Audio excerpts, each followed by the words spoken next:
The day she returned to Hargrave House, the air held its breath. After 30 years, Vivian Hargrave crossed the threshold of her childhood home, only to find the silence heavier than memory, and the past not nearly as buried as she thought. A sealed letter from a man long presumed dead waits in the dust. A sister whispers secrets in her fevered sleep, and the name Thaddeus Clay still lingers like perfume in every room. What do you do when the love you lost was never truly gone? When truth arrives too late, but still demands to be heard? Welcome to the second spring, a story of devotion, regret, and the power of a love that refuses to die. Tell us, where in the world are you listening from, and what is it about historical romances that always pulls you in? Savannah, Georgia, year of our Lord, 1872. The air was thick with the scent of damp earth and memory as the carriage wheels groaned their final turn on the moss-lined drive. Shadows of ancient oaks bent low, their gnarled branches veiled in Spanish moss, as though bowing to receive the woman who had once walked this path with light in her eyes, and who now returned cloaked in widow's black, her heart a cathedral of silence. Vivian Hargrave stepped down without assistance. At 58, she moved not with the frailty of age, but with the solemn grace of a woman who had carried grief so long it had reshaped her into something finer, quieter. Her dark gown, bombazine, with its matte sheen and heavy drape, fell in precise pleats to the cobbled earth. A faded grey spencer hugged her slender frame, and beneath her bonnet the silver strands woven into her chignon caught the fading light like threads of sorrow. Her gloved hands trembled only slightly as she gripped the iron gate. Hargrave House awaited her in mournful dignity. Once a proud testament to southern refinement, now it stood like a weary matron, shutters bowed, ivy crawling hungrily along its brick facade. The windows, clouded with dust, reflected nothing but the creeping dusk. It was no longer the house of her girlhood dreams or of family laughter. It had become a mausoleum of forgotten music and unsent words. Inside, the silence was nearly sacred. The hallway welcomed her with the scent of beeswax, old books, and illness.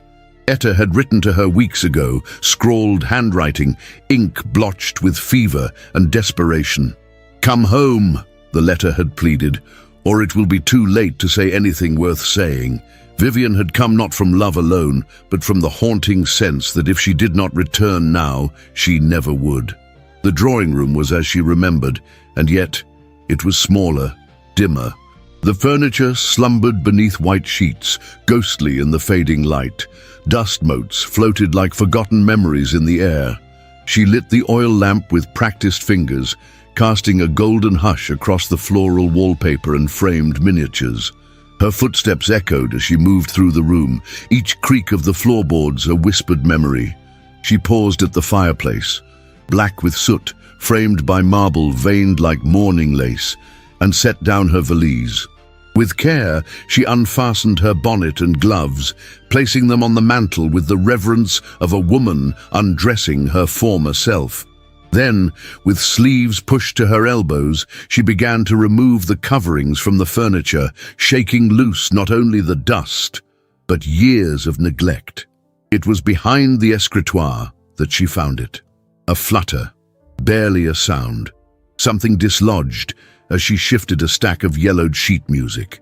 There, tucked beneath the leg of the cabinet as though hidden in a moment of breathless urgency, lay an envelope, aged, sealed. The ink faded, but unmistakably his. Vivian's breath caught. Her fingers hovered above it, heart pounding with a rhythm she had not felt in decades.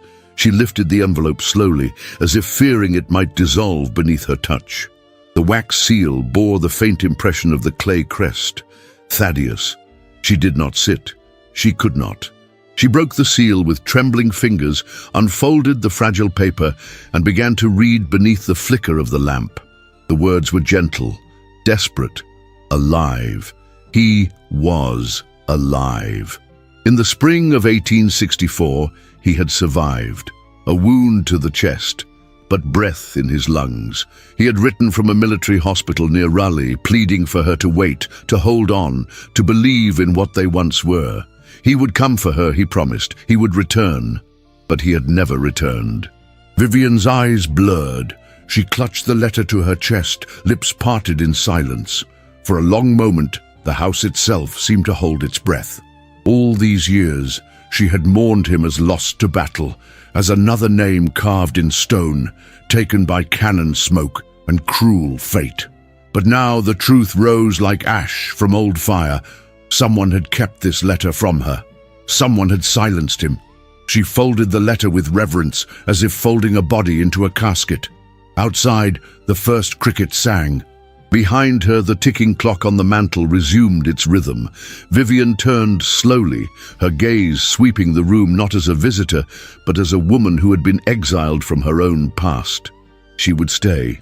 For Etta, for herself, for the man who had once whispered her name like a vow, and who had, in ink and blood, asked her to wait. In that moment, Vivian Hargrave did not weep, but the silence that surrounded her, ancient, bitter and trembling, did.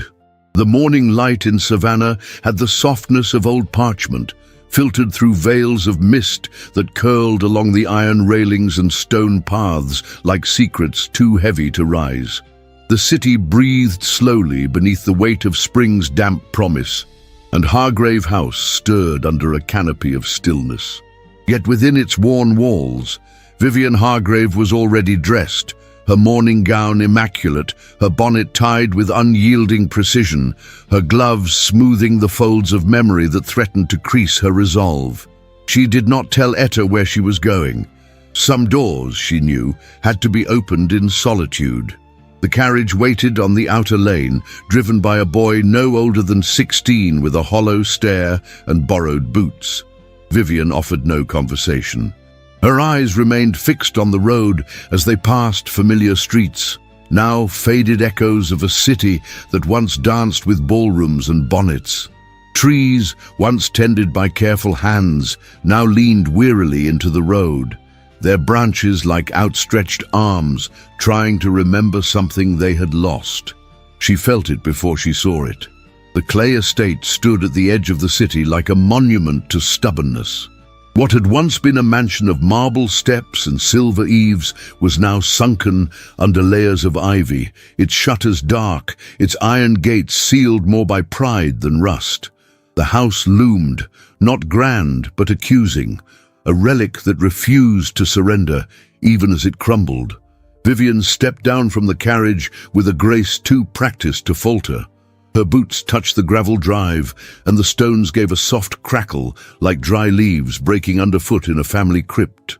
She approached the door slowly, her gloved hand curled around the letter, now tucked into the inner lining of her bodice. Its paper warm against her skin, its words burning where her heart no longer dared to speak. She knocked. The sound echoed through the hollow chambers behind the heavy door. Moments passed, then footsteps, slow, sharp, precise. The door opened with a metallic sigh, and there she was, Adeline Clay, 60 years old, though time dared not touch her posture. Her gown was a deep forest green moiré, buttoned to the throat, trimmed in black velvet. Her silver hair was wound tightly into a severe coil at the crown of her head, not a strand out of place. Her expression was as unreadable as the sea in winter, and her eyes, pale as glass, narrowed with a silent question. "Vivian Hargrave," she said without warmth, without invitation. "I came to speak with you," Vivian answered, her voice even, her chin high. "About your brother." A flicker, barely perceptible, crossed Adeline's features. "Thaddeus has been dead for 8 years. Then you have nothing to fear from what I carry." Adeline stepped aside without a word, allowing Vivian into the dim vestibule. The air inside was heavy with lavender oil and thyme. No music played, no fire warmed the hearth. The walls were lined with portraits, clay men in uniforms, clay women in lace, and in the center of them all, the unmistakable gaze of Thaddeus, forever 35, forever unreachable. They sat opposite each other in the drawing room, a fireless place with high ceilings and furniture that had once been imported from Paris, now cloaked in a fine coat of sorrow. Vivian reached into her bodice and laid the letter on the table between them. "I found it 2 days ago," she said, eyes fixed on Adeline's face. "It was hidden behind a cabinet in my father's study, dated the spring of 1864. He survived, Adeline. He wrote to me." Adeline did not touch the letter. Her gloved fingers remained folded like marble at her waist. "And yet he did not return to you," she said, each word drawn slowly, like a blade. "So, the letter changes nothing." Vivian leaned forward, her voice low, steady, more dangerous than rage. "It changes everything." The silence that followed was brittle. Adeline rose first. "You romanticize the past, Vivian. You always did. That boy was not the man you believed. War makes liars of men and fools of women." Vivian stood as well, taller by an inch and far more resolute. "And what does fear make of sisters?" That line cracked something behind Adeline's gaze, though she would never show it. "Let the past die, Vivian," she whispered coldly. "You dig in graves hoping to find warmth, but all that remains is rot." Vivian gathered her gloves, her eyes never leaving the older woman's. "No, Adeline. Some things don't rot. Some things burn quietly beneath the ash, waiting for breath." She left without waiting for a response. Outside, the air had thickened.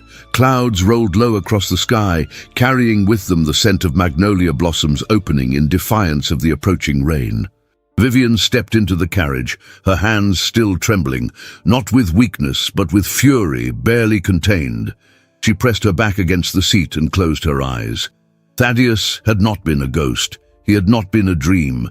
He had reached for her, and something, had made certain his hand never met hers. That night, as dusk folded over Savannah like a silk shroud, Vivian sat at her writing desk, the oil lamp casting golden light across the parlor. Her fingertips brushed the worn edges of the letter once more before she placed it gently into a drawer she locked with a key she hadn't used in years. She turned toward the stairs, moving quietly, and stopped at the threshold of Etta's room. Her sister slept restlessly, tangled in linen and old fever dreams. Her lips moved faintly in the dark. Vivian stepped closer, her breath caught in her throat. "I should have burned them," Etta murmured, voice ragged and distant. "But I didn't." The words struck like a thunderclap in a silent room. Vivian froze, her heart beat so loudly she could hear it echo in her ears. She leaned closer, but Etta turned, groaning softly, and fell back into stillness. Vivian stood there for several minutes, unmoving. She said nothing, she asked nothing, but inside her something had shifted, subtle, undeniable. A weight had loosened from the chain of silence. There were letters, more than one. There were choices made. And there was guilt, deep, embedded, still festering after years. Vivian did not sleep that night. She remained by the window, watching the slow bloom of the magnolia under the stars. The tree he had once kissed her beneath. The tree that had shed its flowers year after year, as if mourning something lost in its roots. She could still see him, not clearly, not with her eyes, but with something deeper. He stood in her mind's eye wearing his frock coat, his boots dust-covered from long roads, his hand scarred from war reaching out, his voice hoarse, soft, true. She did not reach back, not yet, but the ache in her chest no longer felt like emptiness. It felt like something awakening, something that had been waiting patiently beneath the ashes. The rain began at dawn, slow and uncertain, as if the sky itself were unsure whether to cleanse or mourn. Hargrave House held its breath beneath the grey veil of morning, and within its time-worn walls, Vivian Hargrave moved like a spectre between rooms, her steps soundless, her thoughts too loud. The parlour smelled of damp wood and rosewater, and the windows wept with condensation, as if echoing her unrest. Vivian's hands, though gloved, felt the trembling of something unspoken in the air. She had not returned to her writing desk. Not yet. The drawer that held Thaddeus's letter remained locked, the key tucked beneath her pillow. Her heart, however, remained open, aching, trembling, searching. She needed truth, not memories, not dreams, not rumors whispered by women in lace-trimmed parlors with porcelain smiles. She needed what had been hidden, and sometimes truth was stubborn. It did not sit on desks. It buried itself in silence and dust. She found the second letter while attempting to restore the old music cabinet in the study. Her late father had once kept it near the hearth, where warm evenings were filled with the echo of sonatas and Etta's uneven scales on the pianoforte. Now it stood like a forgotten mourner in a corner, its varnish dulled, its keys silent. She moved it carefully, intending only to polish the wood, and heard the sharp snap of warped floorboards beneath. It was instinct, not intention, that made her kneel. The floor gave beneath her touch an uneven slat, subtly lifted near the seam. Her breath caught as she pried it loose, fingers careful, reverent. There, nestled in a hollowed groove dark with time, lay a folded envelope. The ink had faded into a ghostly script, but she knew the hand, knew it in her bones. The sight of it brought heat to her chest and cold to her fingers. She opened it slowly. The words inside trembled with pain. He wrote from a field hospital, uncertain of where he was or what had happened. He spoke of hunger, fever, and confusion. But most of all, he wrote of silence. Your silence, dearest Vivian, is more cruel than any wound. I ask myself if you have forgotten, or if someone has made you forget. The ink was smudged in places. She imagined it was from his fingers, weak, unwashed, trembling. He had signed it not with flourish, but with ache. If I never hear from you again, know this. I lived for the memory of you, and I will die with it too. Vivian sat there on the floor, letter in her lap, hands in her lap, heart breaking in unbearable quiet. She could no longer believe that the letters had been lost by mere accident. They had been hidden. Someone had hidden them deliberately. She rose slowly, the floor creaking under her weight. There was someone in Savannah who might help. Someone whose name had surfaced once or twice in Etta's conversations with the vicar. A man of quiet dignity and deep knowledge. A widower, like herself. A man who had survived the war, not on the battlefield, but through books and memory. Jonah Bennett, the local historian, and more importantly, a man who had never been part of the circles that had dismissed her. She found him 2 days later beneath the vaulted arches of the Savannah Historical Society. The building sat near the old square, its entrance shaded by a centuries-old oak. The scent of old paper and wax filled the air the moment she crossed the threshold. Jonah stood at a long table strewn with maps and bound ledgers, his spectacles perched low on his nose, his salt and pepper beard trimmed with the careful neatness of a man who understood that dignity resided in small details. He wore a brown wool coat patched at the elbow and a vest faded with use, but everything about him radiated steadiness. He looked up when she entered, his expression one of gentle curiosity. "Mrs. Hargrave," he said, inclining his head, "you honor our archives." Vivian hesitated only a moment, then spoke with quiet urgency. "I believe I'm in need of more than archives, Mr. Bennett. I'm in need of the truth." He listened as she explained. Not everything, but enough. The letters, the dates, the silence that followed. His eyes never left hers, though he did not interrupt. When she placed the second letter gently upon the table, he regarded it with a tenderness that startled her. "I have seen too many stories lost in fire," he said after a long silence. "Too many truths scattered by hands too proud to keep them." She lowered her eyes, suddenly shy. "I do not wish to chase ghosts, only clarity. Sometimes," he murmured. "Ghosts are only truths with no one brave enough to speak them." He took the letter into gloved hands, adjusting his spectacles. His fingers were ink-stained, and she wondered what he had written, and for whom. As he studied the seal and script, a hush fell between them, not of discomfort, but of something unspoken beginning to stir. "I can trace this," he said at last. "Dates, locations, military records, letters like this. They often passed through hands before being buried, figuratively or otherwise. Vivian nodded, but her voice caught in her throat. "And if it leads to nothing, then at least you will know you followed the thread," he replied, "and that it was your hands that held it." There was something about the way he looked at her, without pity, without assumption, that softened something inside her. She had grown so accustomed to glances that pitied her widowhood, that dismissed her as a woman past feeling. But Jonah Bennett looked at her not as someone broken, but as someone unfinished. He rolled up his sleeves, revealing forearms dusted with silver hair and veins like inked lines beneath parchment skin. Then with gentle precision, he opened a register, found the year of the letter and began to write. Vivian sat beside him. They did not speak often, but the pages rustled like wind through trees, and the lamplight caught the curve of his brow as he read aloud names, units, locations. Occasionally, his fingers brushed hers as they turned the brittle corners of history together. Each contact was fleeting, but weighty. By the time the sky outside had darkened, they had uncovered the route of Thaddeus's regiment, a list of medical outposts near Raleigh, and a dispatch report listing a T. Clay marked as injured, not deceased. Vivian's breath hitched. Jonah did not speak, but he offered her a handkerchief, not out of gallantry, but out of understanding. As she dabbed her eyes, she asked softly, "Do you believe in fate, Mr. Bennett?" He paused, then smiled faintly. "I believe in threads. In some hands, knowing how to find them, and in others, knowing when to let go." Vivian stared at the page between them, at the lines and lines of names that had once been men.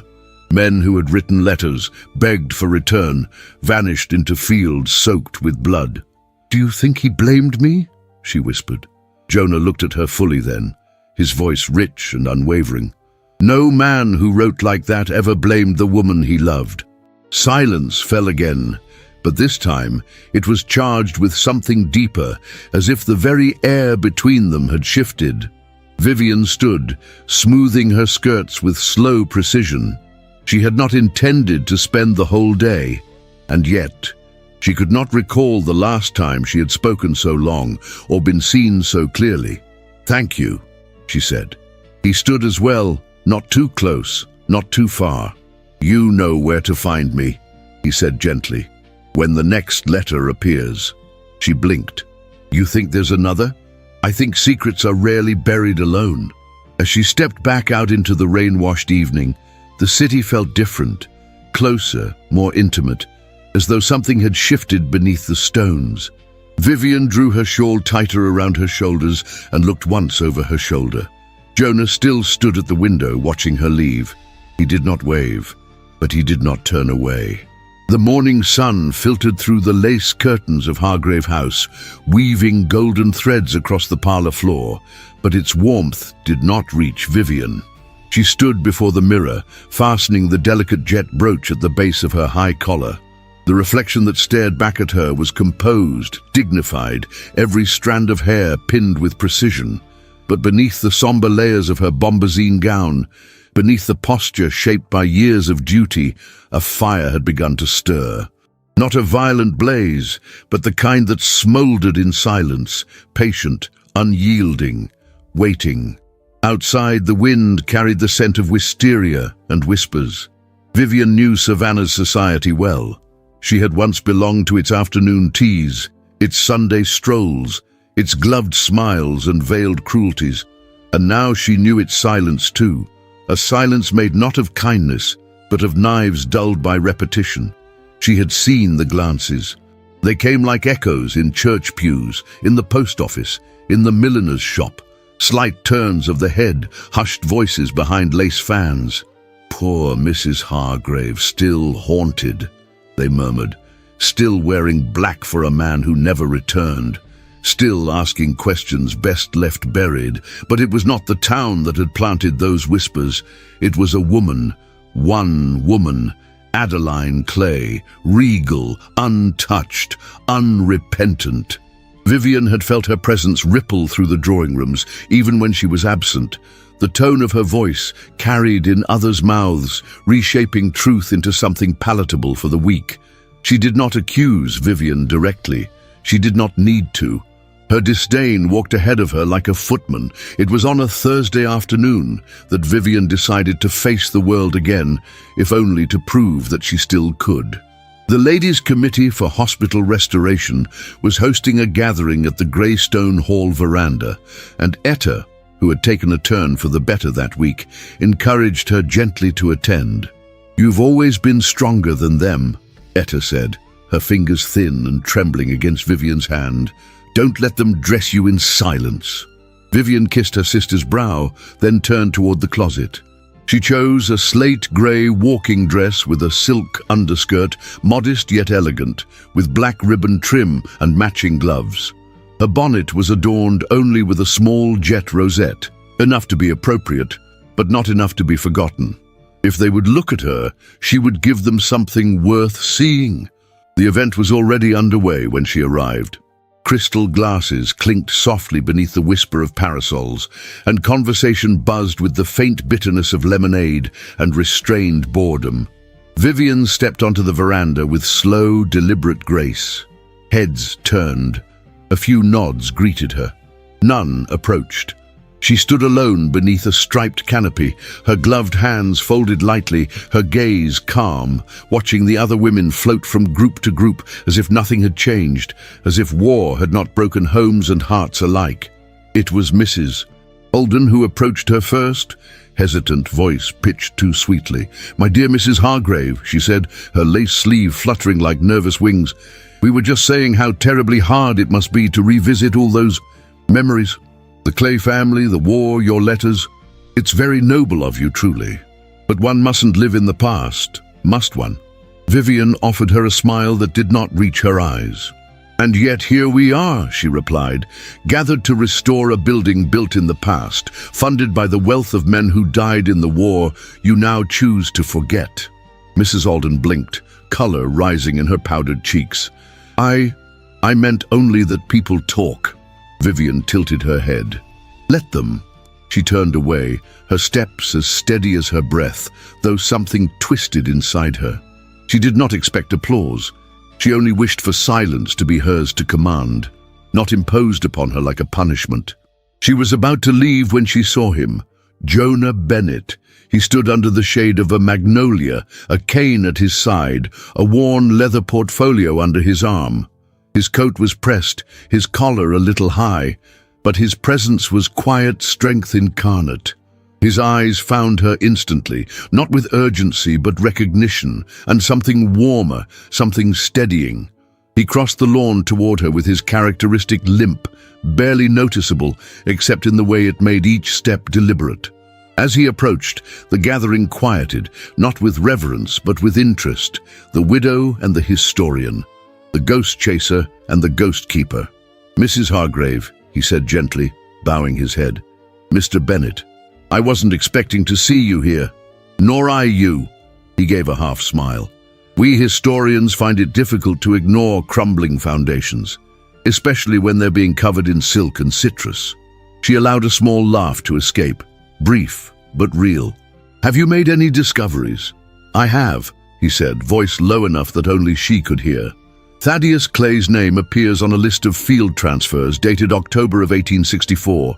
He was moved further south, possibly to a facility near Macon, but the records are damaged, some torn. It's as though someone wanted that particular trail to go cold." Vivian felt her throat tighten. Her voice, when it came, was barely a whisper. "Then he didn't die in Raleigh." "No," Jonah said, watching her closely. "Not there." A silence stretched between them, alive with grief, with questions, with something tender hovering just beneath the surface. And then, behind her, a familiar voice coiled through the air. "How curious to see you here, Mr. Bennett. I wasn't aware that funeral records required such fashionable attendance." Adeline. She stood not 3 paces away, her gown a deep shade of plum, her gloves pristine, her posture carved from stone. Her eyes were fixed on Jonah, not Vivian. The performance had begun. He turned to her slowly, inclining his head with polite formality. Miss Clay, I was under the impression this event welcomed those interested in healing. Adeline smiled thinly. Some wounds are better left to scar, Mr. Bennet. Reopening them only invites infection. Vivian felt the heat rise in her chest, but Jonah's voice cut through, cool and unyielding. And yet, infection thrives in darkness, Miss Clay, in silence, and in the fear of truth. Adeline's smile faded, her eyes narrowed, and for the first time Vivian saw something slip in her poise. A crack, a flicker of rage, too old to name. Jonah turned to Vivian. If you'll allow me, Mrs. Hargrave, I'd be honored to escort you back. Vivian nodded, her voice momentarily stolen. He offered his arm, not forcefully, but with simple dignity. She took it. The cane in his right hand tapped softly against the stone path as they walked away, leaving Adeline standing alone in the light she had once commanded. They said nothing until they reached the edge of the garden. "Why did you do that?" Vivian finally asked. He looked at her, eyes warm, voice low. "Because I know what it means to lose a voice, and I will not let them take yours." She swallowed hard, her grip on his arm tightening for just a second. "I wasn't always like this," she whispered. "Neither was I," he said. "I returned from war to a house that no longer knew my name. My wife, she died while I was gone. A fever, a week before my letter reached her." Vivian turned to him, stunned. "I didn't know." "Most don't," he replied. "Some things we carry quietly, but that does not mean they do not weigh us down." They stood at the gate, the world hushed around them. When she finally released his arm, their hands touched, barely a breath of skin against skin, but it was enough. Enough to say that something fragile had begun.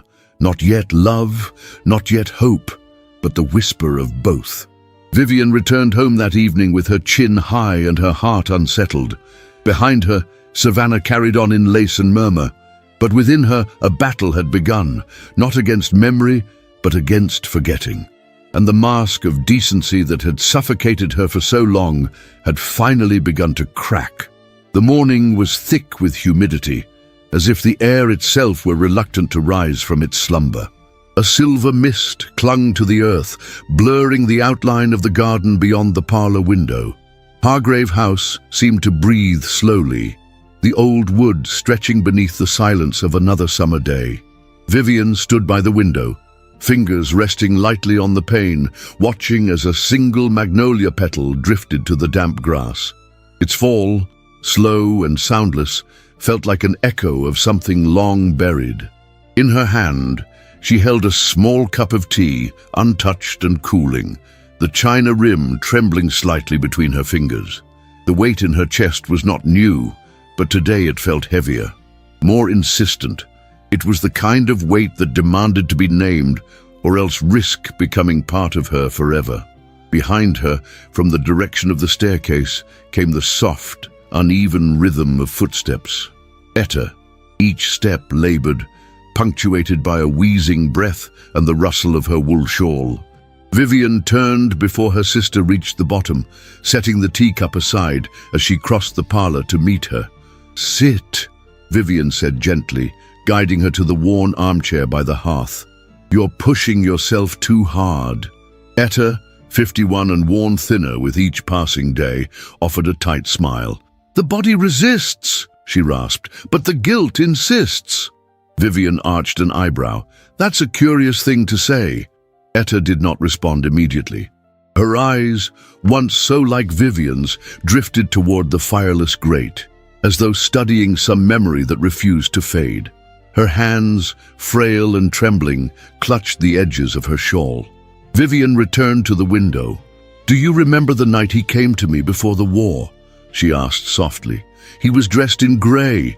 His boots were caked in dust. He didn't even sit. He just stood there in the middle of the parlor and said, 'Wait for me, Vivian, no matter what they say.'"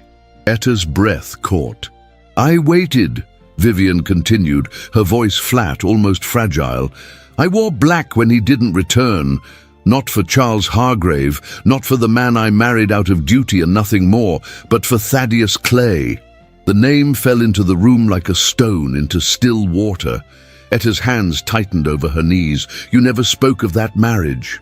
"Because there was nothing to say." Vivian crossed the room slowly. "My husband was chosen for me after your illness and father's stroke. The alliance served practical ends. It lasted 2 years. He died of consumption in New Orleans. I was never his wife in spirit, only in name. And yet you kept his name," Etta whispered. "I kept it because it offered me cover. Widowhood is a more tolerable sorrow than longing. People show you kindness when they believe you followed the rules." She paused, eyes fixed on her sister. "But I never took off my mourning for Thaddeus, never once." Etta's lips trembled, and a flush rose to her sallow cheeks. "Vivian!" Vivian knelt before her, grasping her hands. "Tell me what you've held back." There was silence for a moment so deep that the ticking of the mantel clock sounded like thunder. Etta closed her eyes. "Adeline came to the house in the autumn of '64. You were at the church fair, I believe. She arrived unannounced, dressed in black, her gloves still damp from the rain. She looked furious, controlled, like someone who had already decided what justice looked like." Vivian felt her pulse quicken.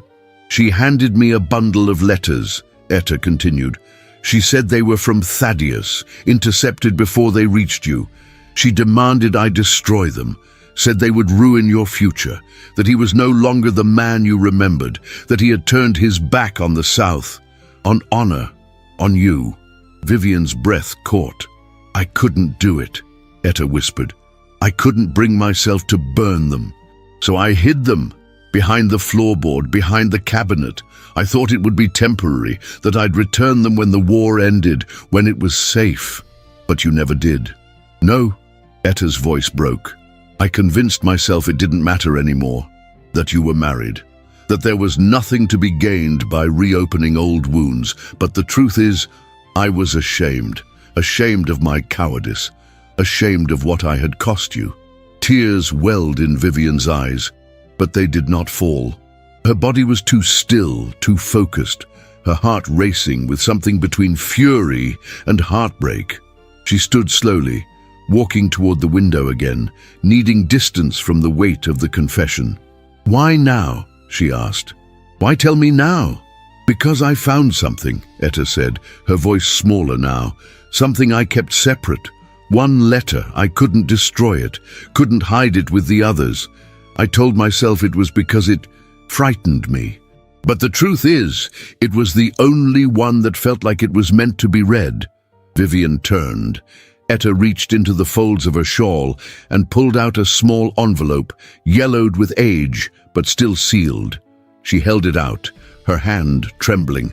Vivian took it, staring at the familiar handwriting, at the name written in ink that had long since faded. Vivian Hargrave. There was no date, no address, only the weight of a man's soul enclosed within it. She did not open it. Not yet. Her fingers curled around it and she closed her eyes. Her throat was dry, her heart loud in her ears. "I can never undo what I did," Etta said behind her. "But I swear to you, Vivian, I never stopped hoping you would find him again, even when I lost the strength to believe it myself." Vivian turned back to her sister, her voice low and broken. "You robbed me of years, of answers, of choices that were mine to make. I know." Vivian looked at her long and hard, her breath caught halfway between reproach and release. Then, slowly, she knelt once more and took Etta's hands again, this time without fury. "You should have trusted me," she whispered. "But I forgive you, because I will not let this grief define either of us." Etta wept, softly, silently, the kind of tears that do not scream, but cleanse. Vivian rose, letter in hand, and walked to the window once more. The sky had cleared. Light poured in, soft and golden, illuminating the dust in the air like a constellation of forgotten moments. She did not open the letter that morning. She would not open it while her hands still trembled. She would wait until she was ready, until her soul had steadied. For now she pressed the envelope gently to her chest and closed her eyes. And in the stillness of that moment, she was not the woman scorned by society, nor the widow pitied by acquaintances. She was the woman who had waited, And who would keep waiting until every secret gave up its name? The late afternoon sun cast a golden veil across the earth, its warmth deceptive against the quiet ache that pressed into Vivian's chest. The carriage rolled slowly through the oak-lined road that led to the Clay family cemetery, its wheels crunching over gravel like whispers of regret. The air was still, stifling, perfumed with the heavy scent of blooming azaleas and the faint rot of fallen magnolia blossoms. Vivian sat rigid, gloved hands folded tightly over her lap, the letter from Thaddeus tucked safely inside the small reticule at her side. She had not yet opened it. It had remained sealed for days, like a sleeping truth she feared to wake. But today was not about words. Today was about stone, about what had been carved into it, and what had not. The cemetery appeared just beyond the bend, surrounded by a low wrought-iron fence, its posts tipped with rust. The clay mausoleum stood at its center, pale and austere, framed by willows that bowed with the weight of years. Family plots flanked both sides, orderly in arrangement but not in sentiment. Time had laid itself unevenly across the place. Some headstones gleamed new and well-tended, while others leaned with erosion and sorrow, half sunk into the soil as though the dead beneath them were pulling them close. The driver pulled to a stop. Vivian stepped out slowly, her boots sinking slightly into the softened earth. The sound of birds was distant. Even the wind seemed to hush as she passed through the open gate and into the heart of the past. She moved with purpose, though each step grew heavier. Her eyes scanned names etched into marble, uncles, cousins, a mother long forgotten by society, but remembered here in stone. And then she saw it. Thaddeus Clay, born April 12th, 1829. Died December 3rd, 1864. Beloved son, loyal Confederate, a simple headstone, smooth, upright, framed by two slender yews whose roots had begun to tangle at the base. But there was no grave, no earth disturbed, no stone slab above soil, only the marker planted in solid ground like a monument to the unseen. Vivian stared at it, breath caught somewhere between disbelief and fury. Her knees weakened. She reached for the stone, brushing her gloved fingers over the name as though expecting to feel warmth in the marble. The date, the lie. He had not died in December. He had written to her after, walked, breathed, hoped, and someone, Adeline, society, fate, had sealed him away before his time. There was no body beneath this earth, no coffin, only silence made solid. Vivian dropped to her knees before the headstone, her skirts fanning around her like a wound. Her breath came unevenly, her heart hammering as if to escape the truth pressing into her from all sides. "I waited for you," she whispered. "All these years. I waited, and they made you believe I had forgotten you." The wind picked up, rustling the trees gently as if carrying her words away. To where, she did not know. She closed her eyes, and in the dimness behind her lids, she saw him again, not in the uniform of war, but in the linen coat he wore the last night they danced beneath the magnolias. His eyes, grey, unwavering, his mouth parted with words he never got to say. She reached for him, but he vanished as always, just before her fingers met his. Footsteps behind her stirred her from the vision. Steady, familiar. She turned slowly. Jonah Bennett stood a few paces away, hat in hand, coat dusted from travel. He had not come with her. She had not asked. And yet here he was, presence quiet but grounding, as if the earth steadied itself when he approached. "I wasn't sure I should come," he said softly. "I'm glad you did." He looked at the stone, then at her. "There's no record of a burial," he said, "only the headstone. It was commissioned by Judge Clay, shortly after the war ended." Vivian rose slowly, brushing her skirts free of grass and memory. Why mark a death that hadn't happened? Jonah hesitated. Then he reached into the satchel slung over his shoulder and pulled out a folded piece of paper. Because they thought they'd lost control of the story. She took it from him, unfolding it with trembling hands. It was a statement dated March of 1866, signed by a Union soldier turned merchant, a man named Simon Trask. A name Jonah had traced through weeks of letters and municipal records. He had met Thaddeus Clay, alive. Thin, wounded, but lucid, the man had returned to Savannah looking for a woman named Vivian Hargrave. He had inquired at Hargrave House, at the church, at the station. He was told by a woman he described as tall, pale, severe, that Vivian had married another. He left that night. Simon never saw him again. Vivian's hands trembled as she read. The words blurred and reformed beneath her tears. Jonah did not speak. He stood with his head bowed, hands clasped gently behind his back. "He believed I had forgotten him," she whispered. Jonah's voice was rough with emotion. "He came back. That says everything." Vivian turned away from the stone, clutching the document to her chest. "But he died thinking I didn't wait." Jonah stepped forward, his cane pressing into the soft soil. He stood beside her now, closer than propriety might allow, but not closer than grief required. "He died believing you were safe, that you had moved on, that your heart had survived him. The day is not nothing." Vivian turned to him then, her eyes searching his face, marked by time, sorrow, wisdom. He did not flinch beneath her gaze. He bore it like a man who had spent years holding other people's losses, until they became part of his own. "He was the great love of my youth," she said softly. "I know, but I do not wish to carry this sorrow alone." Jonah's voice was almost a whisper. "Then don't."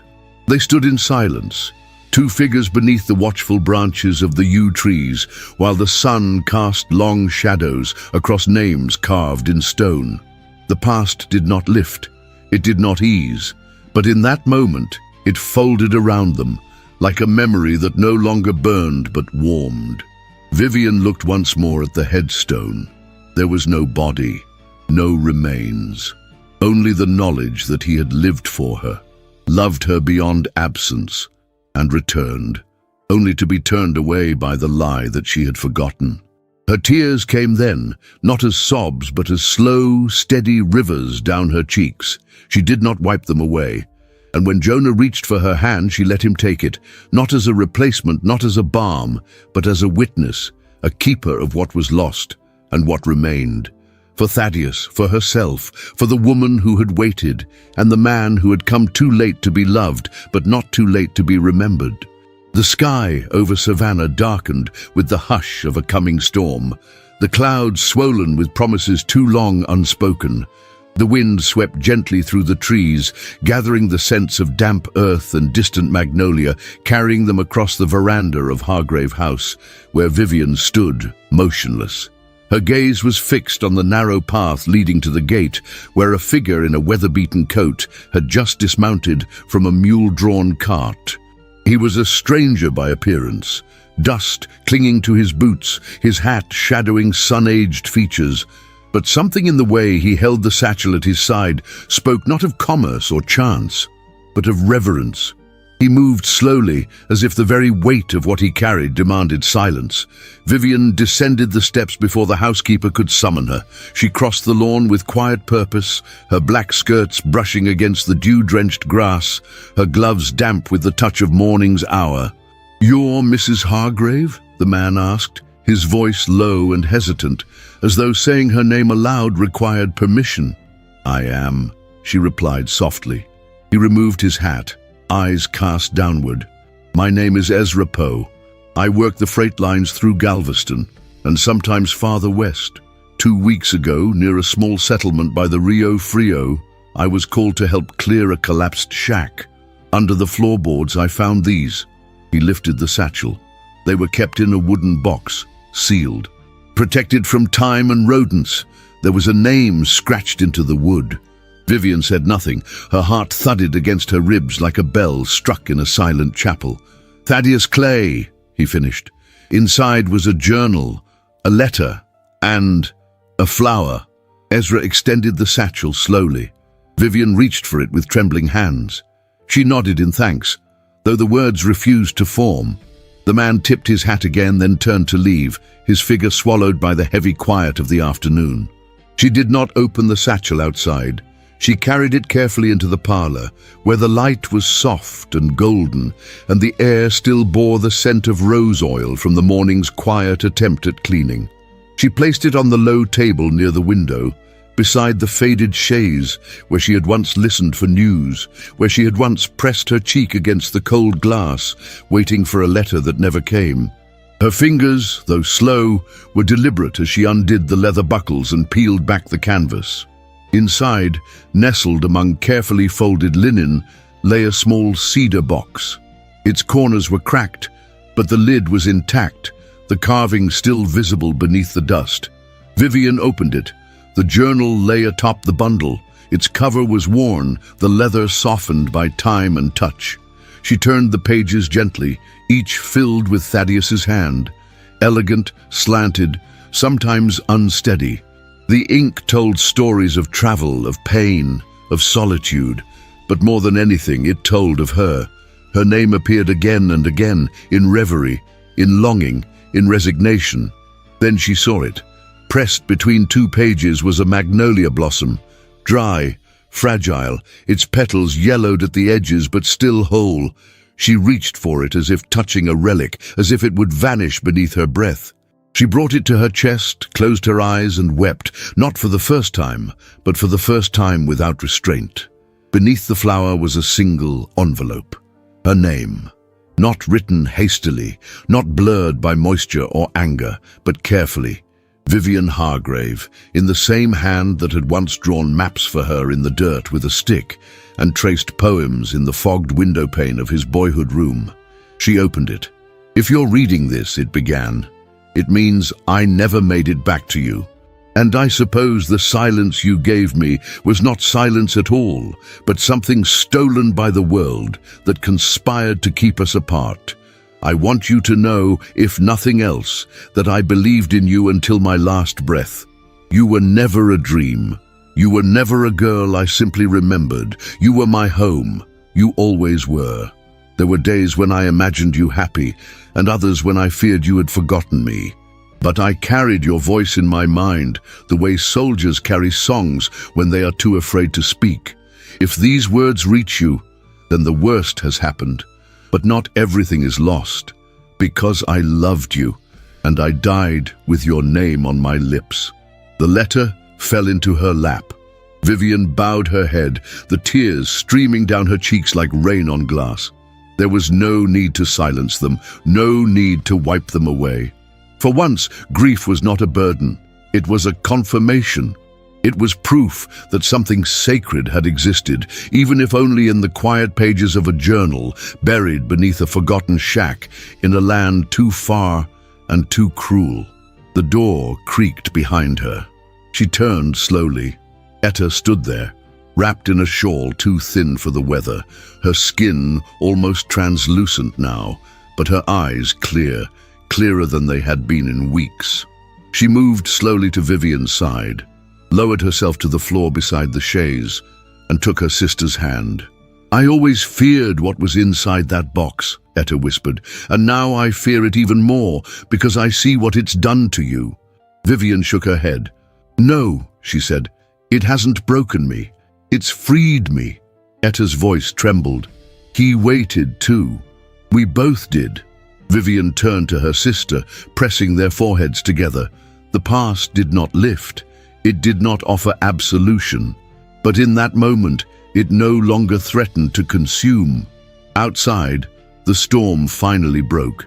Rain fell in thin silver sheets across the garden, washing the dust from the leaves, darkening the earth and bathing the world in a hush that felt almost like reverence.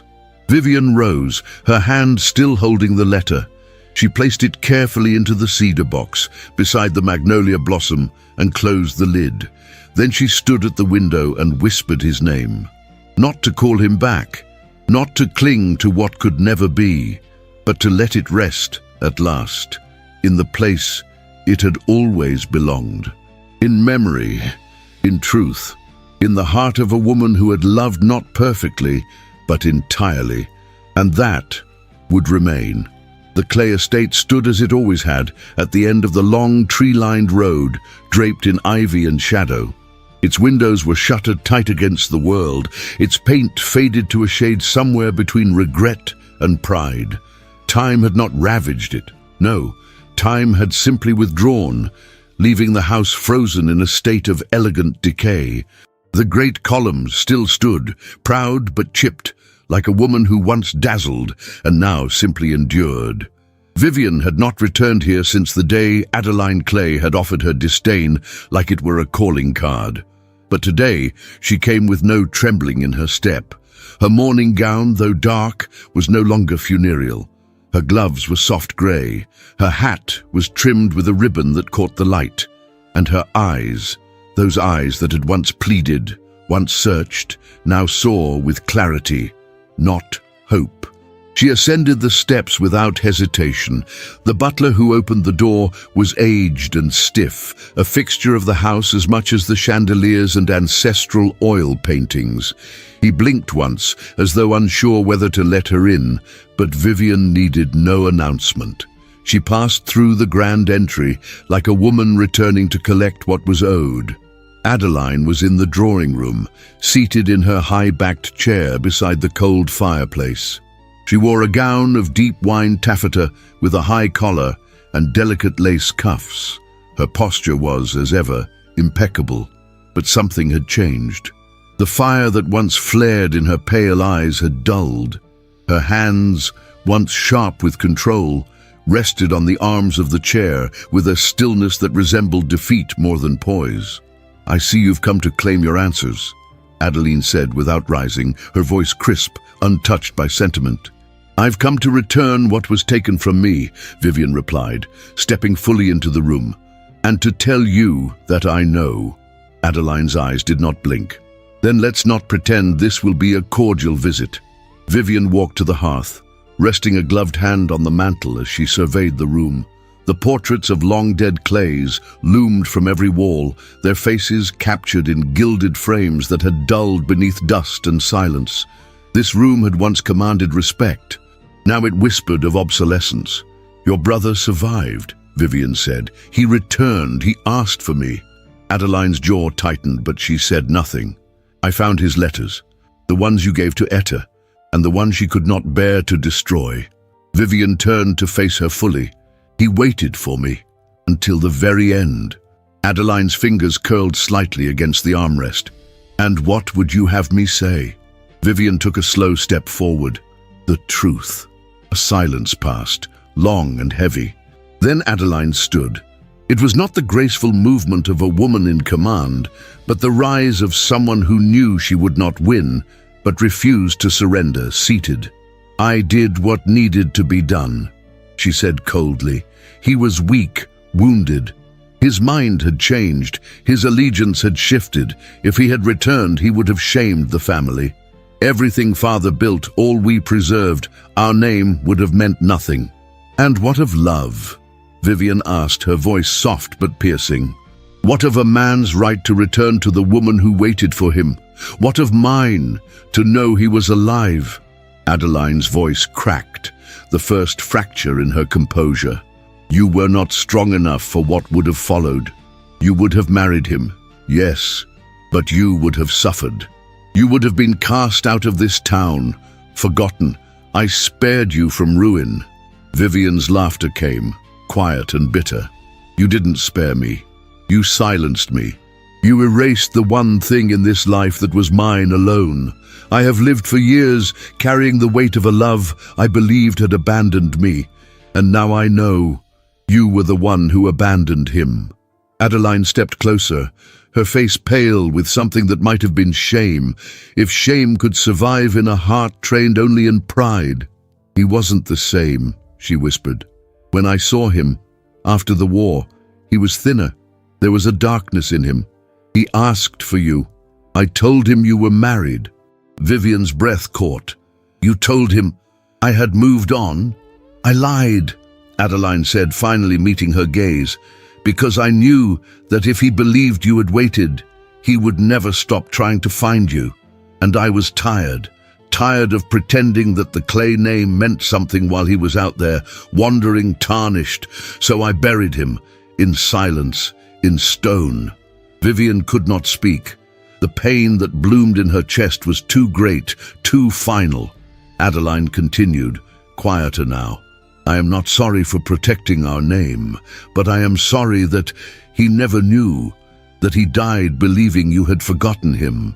Vivian stepped back, her voice steady. I never forgot, and I never will. You protected a legacy no one remembers, but I carry a love that still breathes. The two women stood across from each other, once rivals in silence, now divided by truth. Vivian's eyes swept the room one final time. The velvet drapes, sun-faded. The piano, untouched. The relics of a world that had collapsed inward, slowly, proudly. You built a prison of tradition, Adeline, and you locked yourself in it. She turned then, walking out of the room, her steps echoing against the polished floor like a song ending. She did not look back. Behind her, Adeline remained still, a silhouette in a parlor full of ghosts, her lips parted but silent. The past, once so carefully preserved, had crumbled at her feet, and she, the architect of that quiet cruelty, had nothing left to defend. Outside, the sky had cleared. The wind moved through the trees with a hush of release. Vivian descended the steps without haste, breathing deeply. The air smelled of coming rain and magnolia, fresh, alive. She reached the gate and paused. She had not come to punish. She had not come to destroy. She had come to reclaim herself. And she had. With nothing more than truth and the grace of a woman who had loved without bitterness, lost without breaking, and stood at last not as a victim, but as the victor. The wind outside Hargrave House carried the scent of pine and something faintly metallic, like the hush before a winter rain. Savannah had turned pale in the light of early evening, the sky washed in lavender and silver, as if the season itself were softening, preparing to exhale. Inside, the house breathed in silence. Vivian sat at her writing desk, its surface cleared of all but a single sheet of thick cream paper, an inkwell, and the slender ivory-handled pen she had once used only for invitations. The desk faced the window, where she could see the bare magnolia tree, its branches now stripped of bloom, but still reaching skyward like fingers, unwilling to release the sky. She had watched those branches for hours. Now, she would speak. A fire crackled low in the hearth behind her. The rest of the house had surrendered to dusk, shadows pooling in corners like old memories, but she had lit no lamps. This was not a moment that required light. It required truth. Her hand hovered above the paper, and then she began. Thaddeus, I am not writing this so you might read it. I know now that the last place your eyes ever searched for me was behind a lie. That you asked, that you returned, that you carried me with you, and still died, believing I had let go. I didn't. Her pen moved without pause, her hand steady despite the tears that had long since dried on her skin. I waited for you. I wore your name beneath my breath for years. I wore black not for the man who shared my house, but for the one who carried my soul into silence. And when the world told me to forget, I did not. I folded your name into every quiet room I walked, into every letter I never sent, into every morning I rose alone. You were never forgotten. The words spilled from her, not with rage, but with release, grief woven with gratitude, sorrow heavy with love. You should have known that I would have walked through ruin for you. That shame would never have kept me from your side. But you were sent away from me not by fate, but by hands I trusted. I forgive them, not because they deserve it, but because I will not give them the power to poison what was beautiful between us. She paused, exhaled. I wish I could have held you one last time. I wish you had seen the years I carried you, but perhaps some part of you did. Perhaps that's why you never stopped writing. She looked down at the paper. Her hand trembled now, just slightly. I am writing this not for you, but for myself, because for the first time I no longer wish to live inside an echo. I want to live again, not beyond you, not after you, but beside your memory, with nothing to hide and nothing to prove. You were my home, Thaddeus, and now I return to myself." She signed only her name, Vivian. She folded the letter with care, the way one folds a sacred thing, not to close it, but to protect it.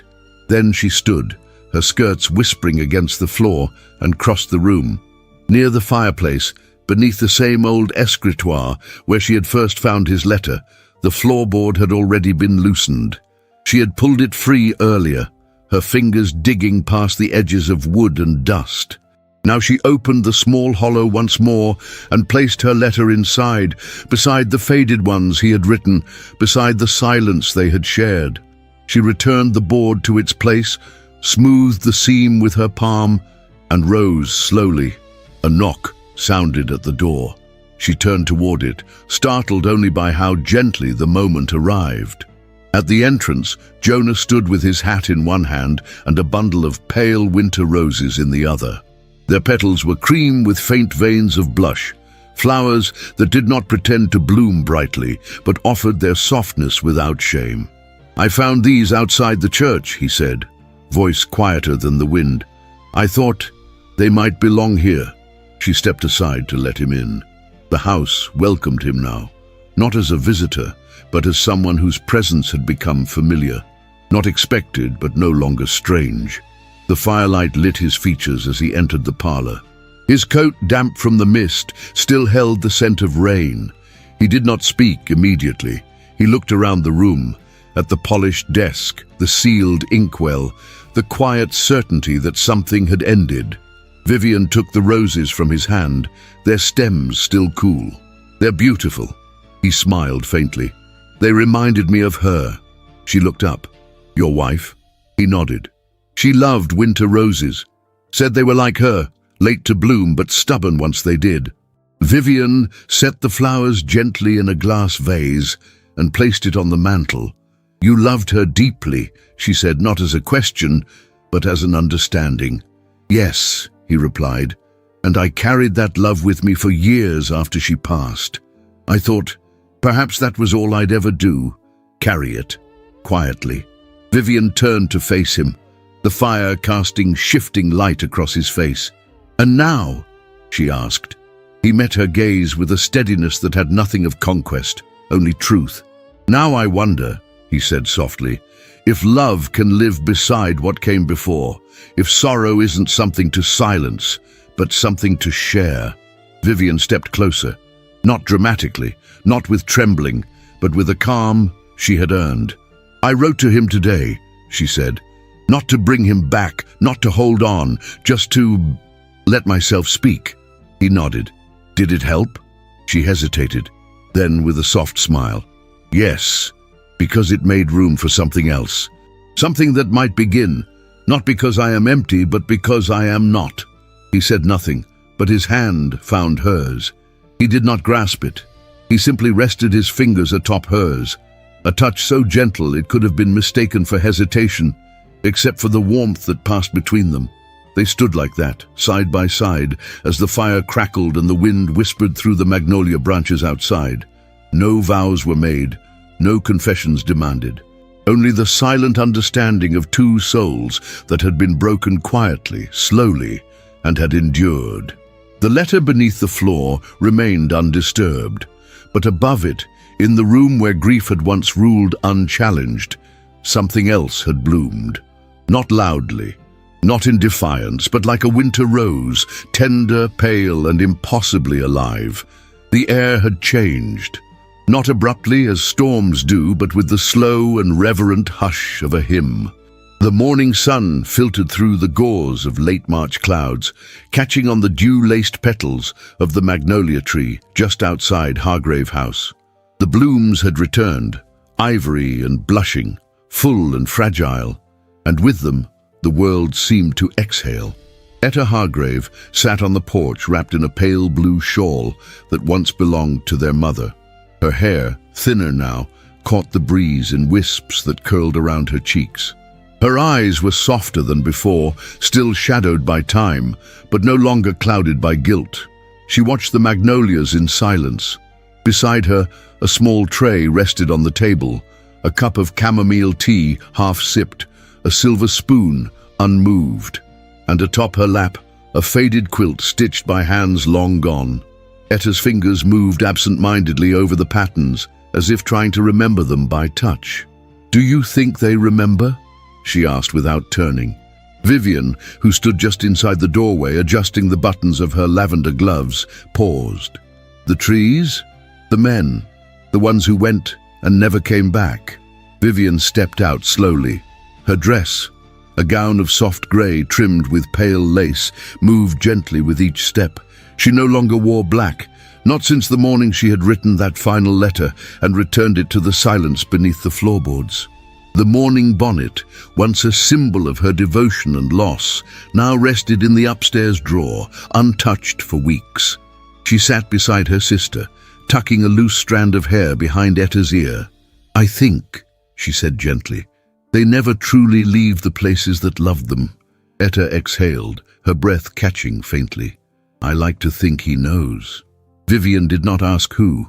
There was no need. The magnolia blossoms moved with the wind, like old souls bowing to memory. Later that afternoon, the sound of carriage wheels on gravel signaled the arrival of Jonah Bennett. He emerged from the coach with his usual grace, leaning slightly on his cane, his coat neatly pressed, a thin white scarf tucked beneath the collar. He wore no hat today, allowing his silver-threaded hair to catch the light. In one hand, he carried a small gift wrapped in ivory paper. Vivian met him at the door, her expression serene. "You're early," she said, amused. "I thought you might need someone to remind you that Savannah women are expected to be fashionably late, unless accompanied by someone with a limp," he replied with a glint in his eye. Vivian smiled. "Then let us be scandalous together." He offered his arm and she took it. The recital was held at the Whitmore residence, just beyond the oak-lined avenue. The music room had been transformed with sunlight and ribbons, and rows of chairs arranged in gentle arcs faced the grand piano. Jonah's granddaughter, Mary Elise, a girl of 16 with curls like spun gold, stood poised with a composure far beyond her years. Vivian watched from her seat beside Jonah as the room filled with neighbors and acquaintances, a few of whom cast sidelong glances her way, curious perhaps about the woman who had once withdrawn from the world and now sat, lips parted in quiet awe, eyes glistening as the first notes of Chopin floated into the air. The melody, soft and haunting, moved through the room like a whispered secret. Vivian's fingers rested on the back of Jonah's hand.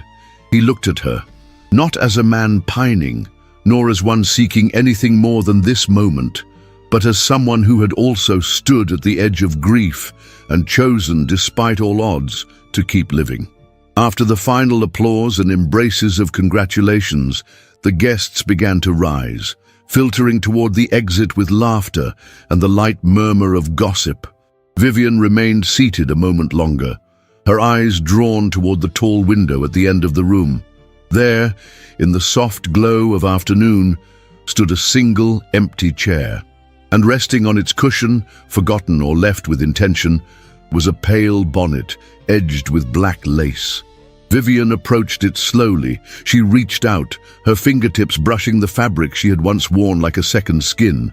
Then, with the gentlest of gestures, she lifted it from the chair and walked toward the nearest windowsill. Outside, spring had arrived in full. With the grace of a benediction, she set the mourning bonnet down and stepped back.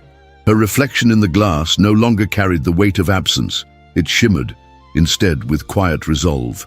Jonah joined her. "Ready?" he asked. She nodded. "Let's walk." They declined the coach and chose the long way home. The gravel road curved beneath arched trees in bloom, their shadows dappled with sunlight. Vivian walked without gloves now, her hand occasionally brushing his. No promises were made, no need for declarations, just the rhythm of footsteps in unison, and the shared silence that had become a language between them. Hargrave House came into view as the sun began its descent. The porch glowed gold in the evening light. Inside, Etta had fallen asleep in her chair, the quilt still across her lap, the tea now cold. Vivian stepped into the parlor and paused.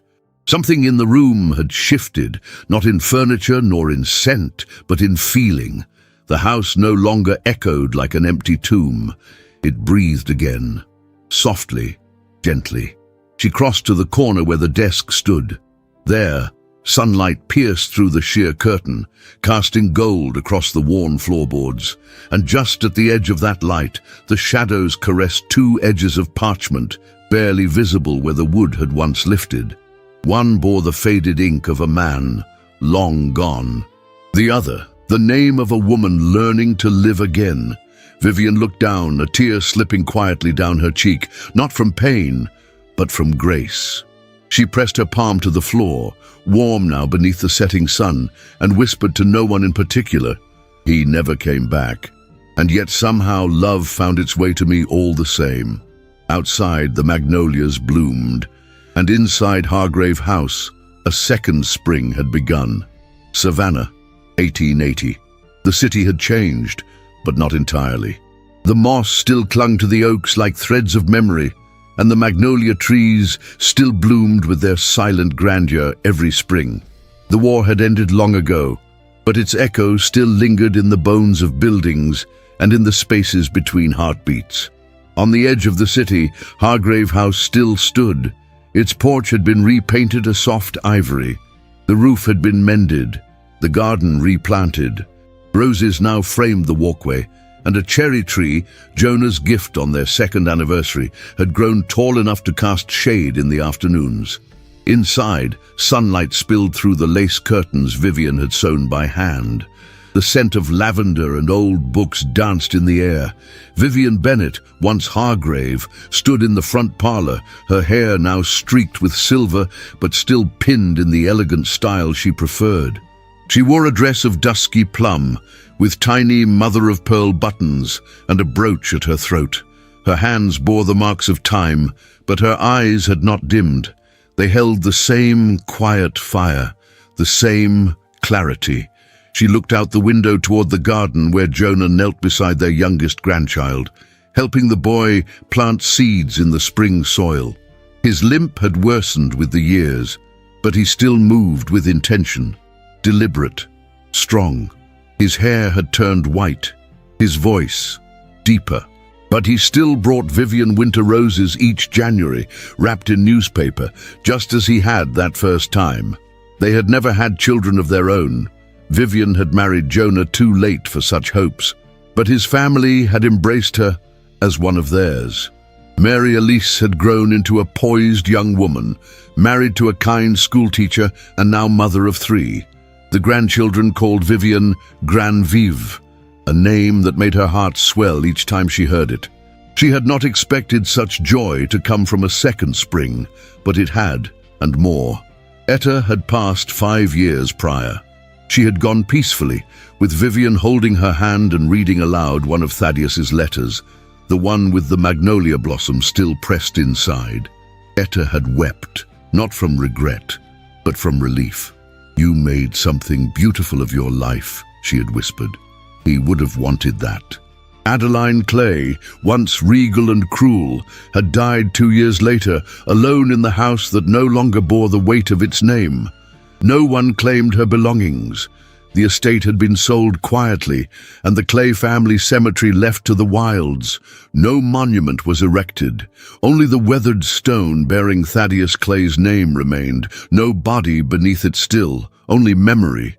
But that memory lived elsewhere now. Vivian stepped into the study. The floorboards no longer creaked the way they had, but she still knew the exact one, the 4th from the hearth, where her letter to Thaddeus still rested. She had never removed it. Some part of her could not. It belonged there, like a heartbeat, in the foundation of the life she had built. The room had become a library of sorts. Bookshelves lined the walls, letters framed beneath glass. One of Jonah's war journals had been published, with a dedication to VH. It who reminded me that truth has a voice worth remembering. On the mantel above the fireplace sat two photographs. One, a daguerreotype of Jonah and Vivian on their wedding day, his hand gently over hers. The second, older, a faded portrait of Thaddeus Clay in uniform, eyes full of youth and promise. She looked at them both, the man who had first taught her love, and the man who had taught her how to love again. Outside, children's laughter rose from the garden. Jonah turned his head toward the window and smiled at her, broadly, fully. She returned the smile and made her way to the porch, sitting beside him on the swing they had hung together their first summer as husband and wife. Time had not been gentle, but it had been generous.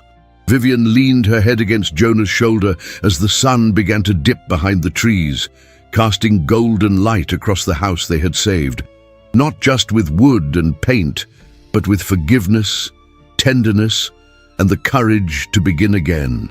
And as the magnolias swayed above them, full and fragrant, she closed her eyes and whispered softly, "Love found its way to me and stayed." In a world that often rushes past the stories of those who loved quietly, who waited with dignity, who lost and still chose to hope, Vivian's journey reminds us of something timeless, that it's never too late, not to forgive, not to begin again, and certainly not to love. Her story, woven with silence, loss, and resilience, teaches us that healing isn't always loud. Sometimes it comes in the form of a letter never sent, a hand reached out after years of solitude, a second spring that blooms long after winter thought it had the final word. If this tale touched your heart in any way, tell us in the comments. What moved you the most? What did Vivian's journey awaken in you? And if you made it all the way here, write the word magnolia in the comments. That way, we'll know you stayed with us until the very last petal fell. If you'd like to support the small team behind these stories, you can send a super thanks in the amount that feels right for you. Every little gesture helps us bring more of these heartfelt journeys to life. And if a financial thank you isn't possible right now, sharing this story with a friend is a beautiful gift in itself. We've left more unforgettable stories waiting for you in the video cards at the end. Stories of second chances, of impossible love, of women who dared to feel deeply even when the world told them not to. Thank you, truly, for walking this path with Vivian. Now, what will you do with your second spring?